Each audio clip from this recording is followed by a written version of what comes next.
Welcome back to Nerding Out with Cold Bore. Today we're tackling automated reporting and completions. With major tech advancements such as simul-fracs and electric fleets, operations have evolved, but reporting has remained largely manual. Now SmartPAD is here to change that, bringing automation and precision to tracking performance. We'll also draw a surprising connection between this industry shift and the 2024 election, where automated processes aim to enhance accuracy and transparency. Let's dive in.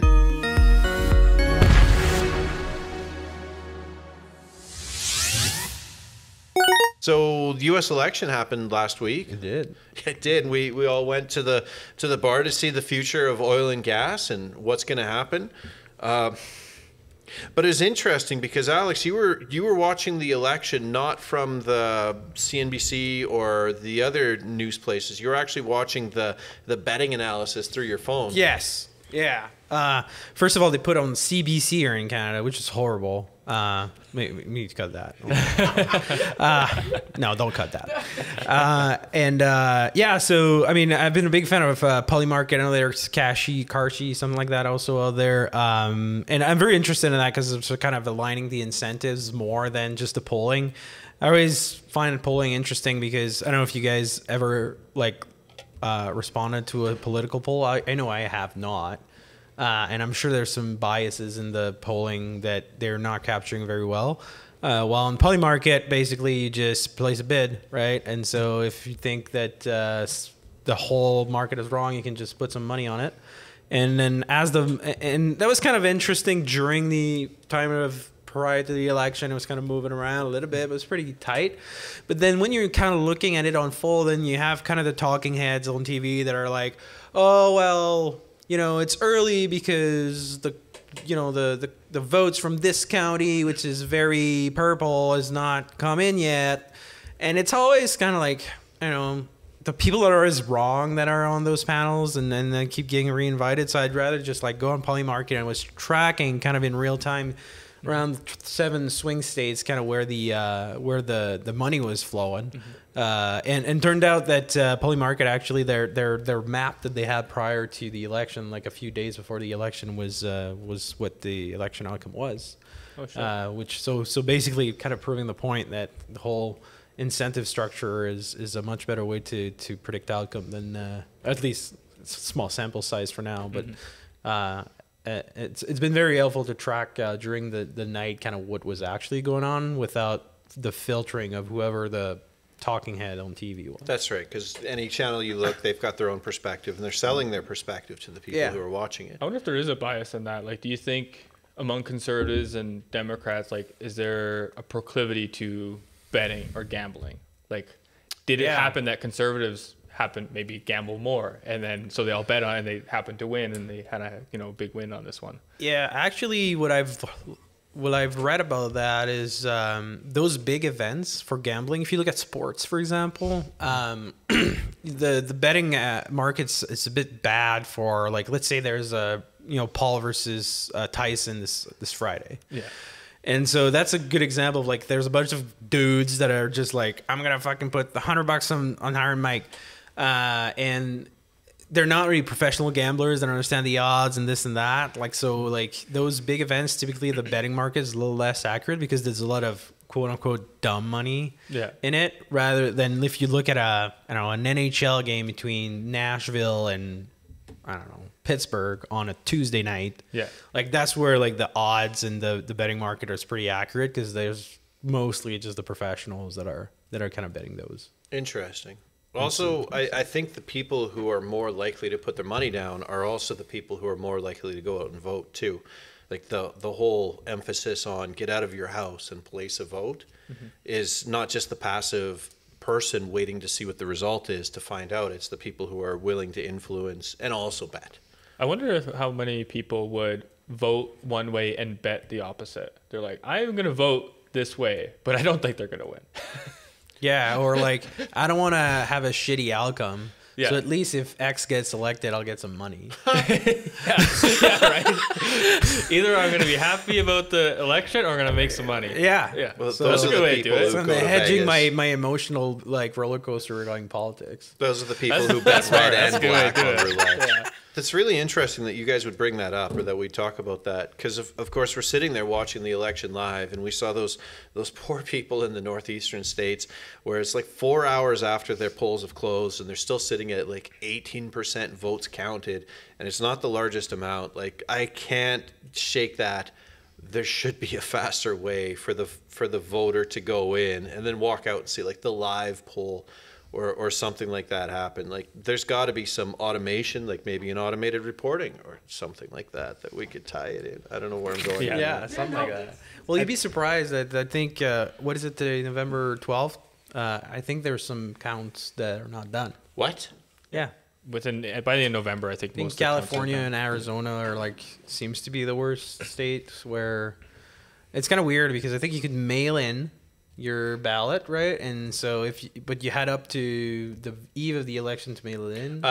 So they have to wait, kind of like postal strike, and all other types of postal delays to make sure that they receive everything, they can get them counted. So I think there's a lot of hurry up and wait type of things too. And I think the risk on the automated reporting, well, at least the things I saw, one is like you can't have a receipt of how people voted, because then people could buy votes, and you could go to somebody, I go to Alex, like, hey, I voted the way you told me to, like, give cash out, and sell the receipt. So that's something that they want to prevent. And then just the robustness of it, right? Being able to get hacked, right? U.S. elections, obviously, one of the most important elections globally. A lot of people would be trying to hack this system. At least to us. Well, I think, global markets, right? Just as a whole. So going into our headline, we have a white paper that actually Derek authored about automated reporting. Can you give us a preview? Can you give us a hint on what we're about to read? Yeah, so we're going to jump into this, and we'll be posting this white paper when podcast drops. So hopefully it'll be done by then, right? We're really near the end of it, right? Kind of crossing T's and dotting I's at this point. But really what this is about is kind of one of the core pieces of IP that we've developed here at Colbor around automated reporting. So what we do is we bring in frac data, wireline data, pump down, as well as a frac tree. We digitize a frac tree and work with smart wellhead companies and pull in that information. And so with all this raw data, we can automate a lot of the time log and a lot of the stage reporting that is done by the operators and the frac companies on site. So this removes a lot of that manual process. And so what we're pulling in, we can build the time log to the second. So we're removing a lot of this, like, people rounding up to 5 minutes or 15 minutes when they're identifying times. So it's all automated that way, and just removing, manual entry and fat fingering and those kind of issues. And so automated reporting can, from one side, just from the operational side, we can remove a lot of this manual entry and improve data quality this way, but also from the analytics side, to their analytics teams and to their, leadership teams who wants to look at this and figure out how their pads are going, how their operations are going. They're getting a more standardized system that's getting updated, to the second. They're going to get their daily reports every day, to that same standard, and be able to make better decisions and run their operations better. And so that's kind of the core of why we built this. And a piece of this, right, was around not just helping the operator out, but also helping ourselves out. Our field techs are out there, and so we also remove a lot of the time that we were spending doing this work as well.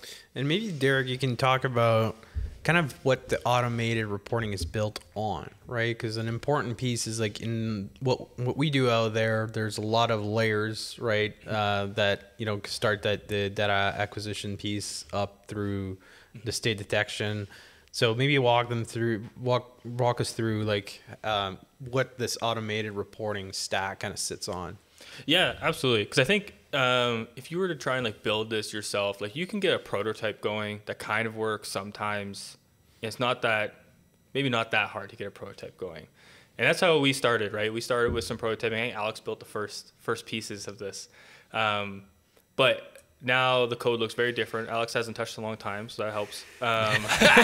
Definitely. But we've really built this up and had to attack every layer of the system to make sure it's robust and it had good testing around it, that it worked, in 99.99% of cases. So what we do is on site, we're going to grab the data from serial connections and APIs on site and bring that into an edge server that's also running on site. And this way that we're not succumb to any kind of internet outages and like that, we're going to be able to capture this data and automate and run all this automation regardless if we have internet or not. And we're going to have that data cached on site for when internet does come back and we can't connect, we can pull that data up again.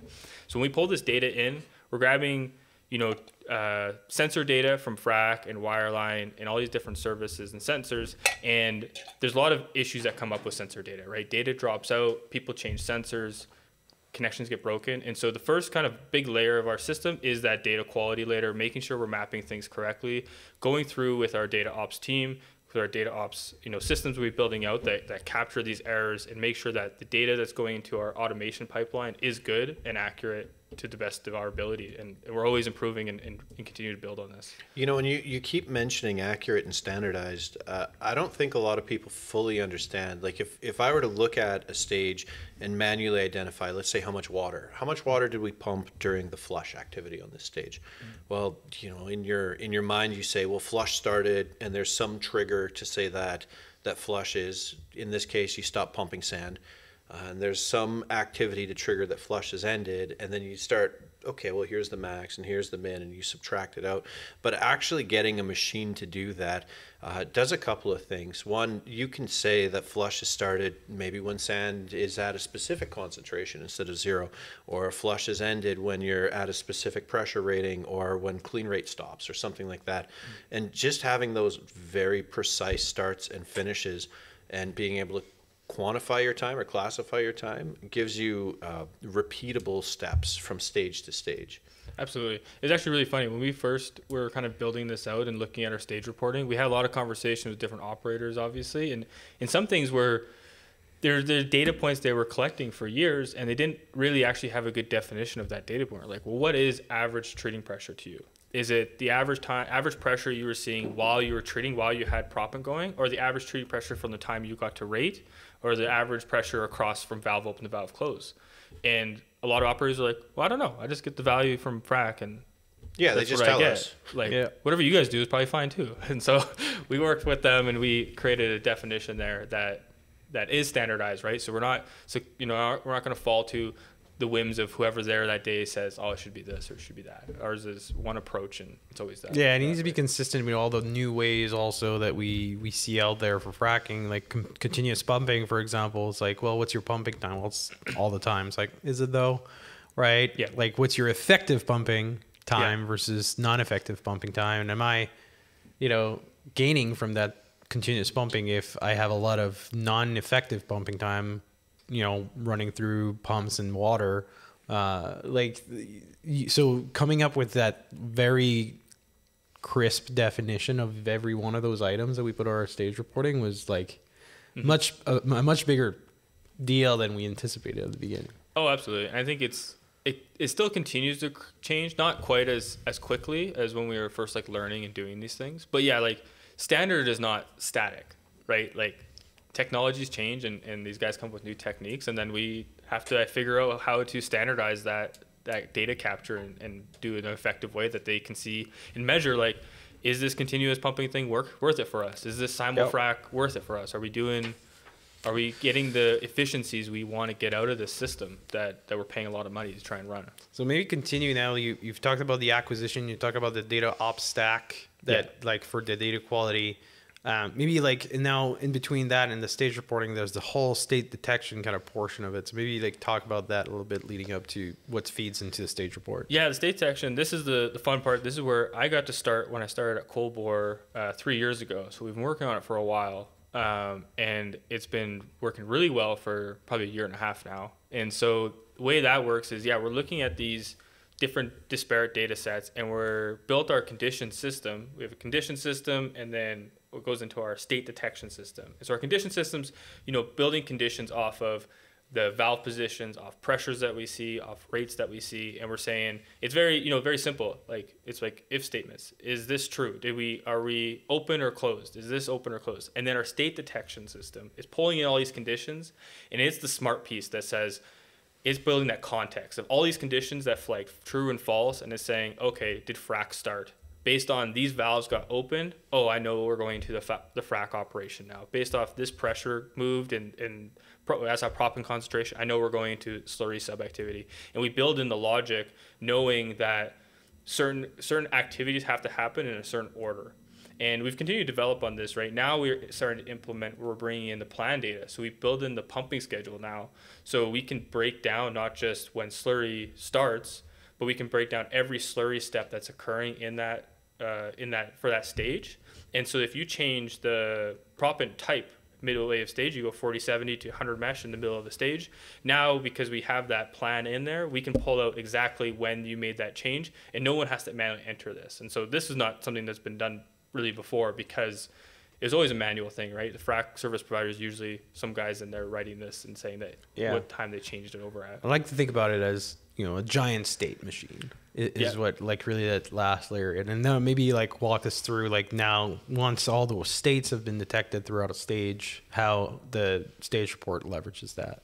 Yeah, so now we know the activities are happening for each well. We know when frac's occurring.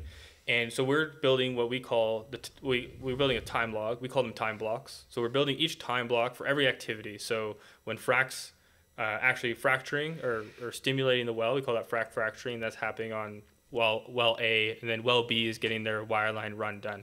And so from those time blocks, we can build out the stage report. And so since we have the frac time block and say every slurry activity that occurred within that stage, this is all sensor driven, like to the second.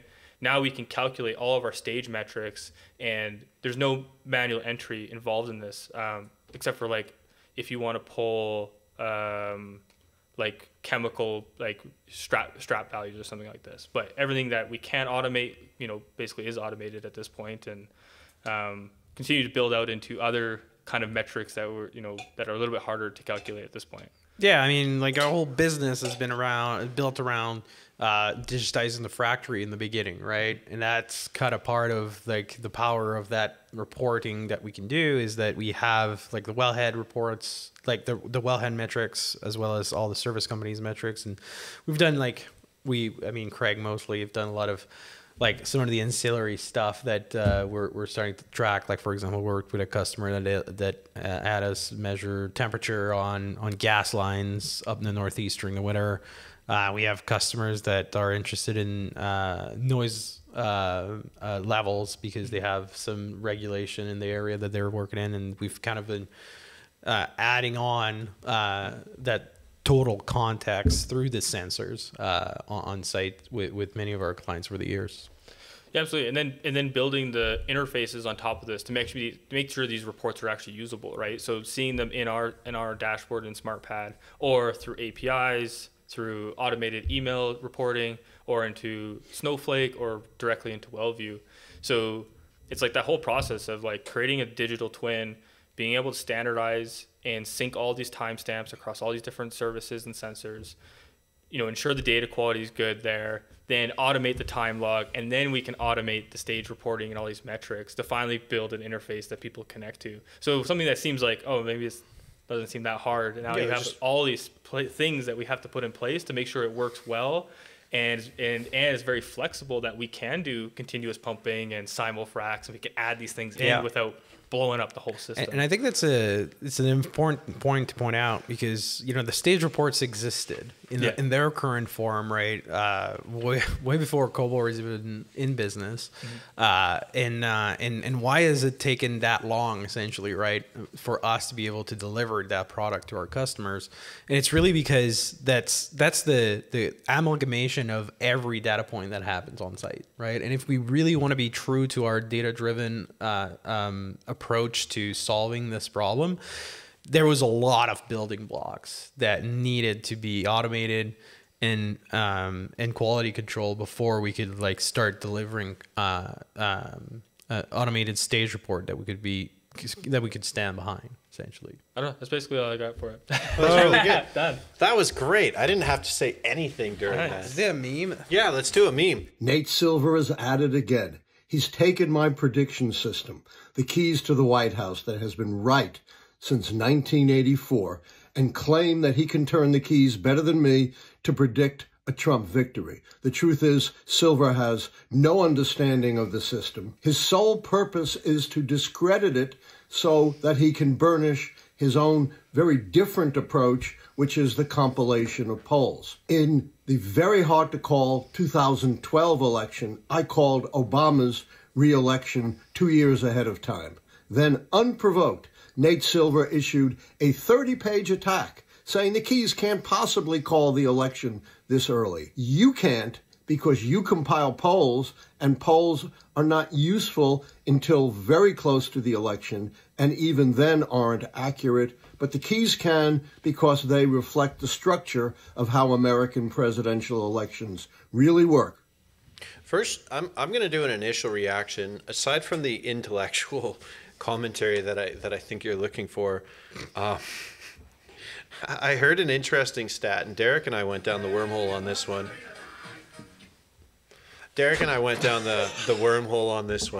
Where they were talking about the anonymity of anonymous polls, that if you put your birth date and your zip or postal code, they know who you are. Is that in Canada, and we looked up, like we're in Alberta,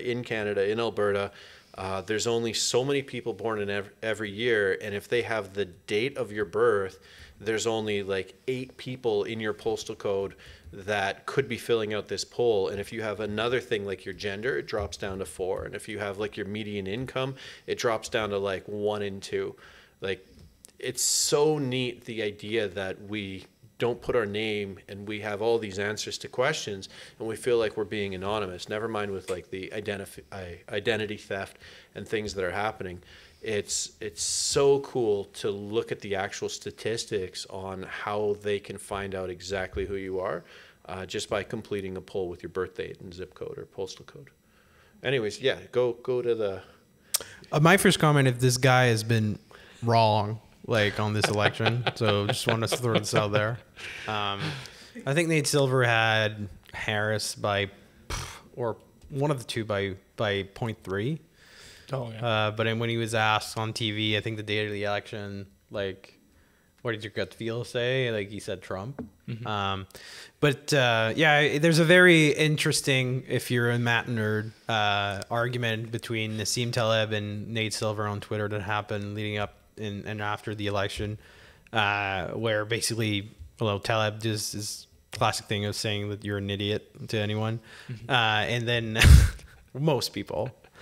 That's why I think it's about interpretation of the poll or the data, right? And going back to kind of maybe the subject matter is that, like, when you look at those election prediction, what you see a lot of times, you see kind of a tracker over time, and it's kind of a model that gets updated like every day based on poll aggregation, and then a lot of people kind of assume or think that this means this is the probable outcome on the election, but it's much more if the election was held today, this would be the most likely outcome, right? So that if you think about it this way, then the fact that it kind of hovers around and ends up at 50-50, I mean, yeah, there's a bit of, hurting on that, where it's like, when no one knows, you just like tweak your polls to say like, no one knows, I'll just go 50-50. Can't be wrong.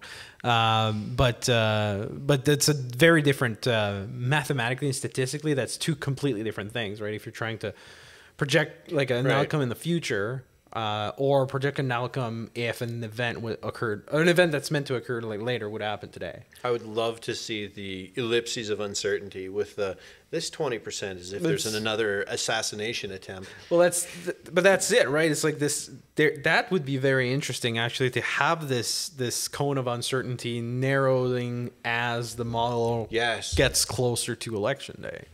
Because really, kind of like you pick a poll on, I don't know, July, like, unless it's 30 points one way, and it's going to need a lot of campaigning still not done. We're not clear on the actual points of debate.